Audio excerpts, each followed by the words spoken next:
I have the vivid memory of my mother having taken me in Paris for the first time to the Comédie Française when I was 7 to see Les Femmes Savantes. It's a very funny play, and for young French people to learn and know about Molière, I think it's one of the best. So this is my memory. Probably my favorite Molière play is one of his late plays, Le Bourgeois Gentilhomme, the would-be gentleman. And perhaps it goes back to my school days when a teacher brilliantly introduced it and showed why it was funny. And I've never forgotten that. And it does strike me funny every time.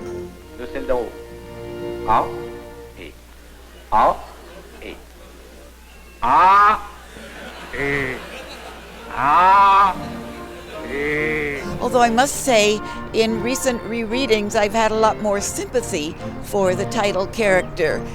Instead of laughing at him, yes, I laugh at his foolishness, but also I kind of get where he's coming from in a way. And it warms my heart, and it is so funny. What's your favorite Molière play, and why? And why? It's really hard. I really like The Imaginary Invalid because I think it really plays well right now because it's about somebody who's going to really commit to believing something that is very clearly not true, and that there are people around him who are happy to take his money to keep him believing that untrue thing, and his fantasy of it affects the lives of everybody else around him. Yeah. And I think that feels really true, and it's hilarious. I think Tartuffe is probably my favorite, just because it's so well written, but for many of the same reasons. Everybody around the main character, they see him being duped by Tartuffe, and they see the hypocrisy and trying to get him to open his eyes to what is actually happening to him is a Herculean endeavor. And that is so indicative and reflective of how we behave today. It's a very human experience. Totally. Molière flourished in the middle of the 17th century and wrote about people he observed with all their flaws and foibles and problems. Well, we can recognize so much of what's in his work because even though the costumes have changed, our manners have changed, people behave badly in a lot of the same ways.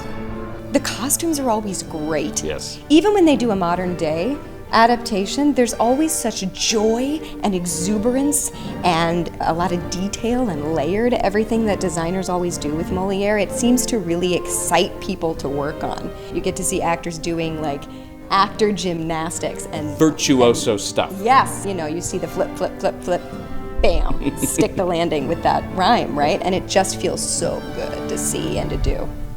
It's contemporary in its themes and its attitudes and its behaviors, which I think is key. Mm-hmm. But what's so great about Molière is, due to the structure and the rhyme, it teaches rhythm to the actor. Mm-hmm. It teaches timing.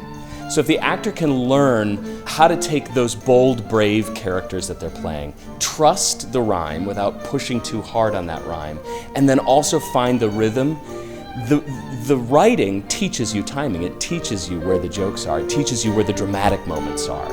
And what better teacher than Molière? We can learn more about ourselves by looking at the past, and the classics are so fundamental to the arts, the humanities, to everything about why we're here. So I just think some kind of appreciation for the past would be a wonderful takeaway, in addition to learning something about one very great representative of the past, Jean-Baptiste Poquelin, also known as Molière.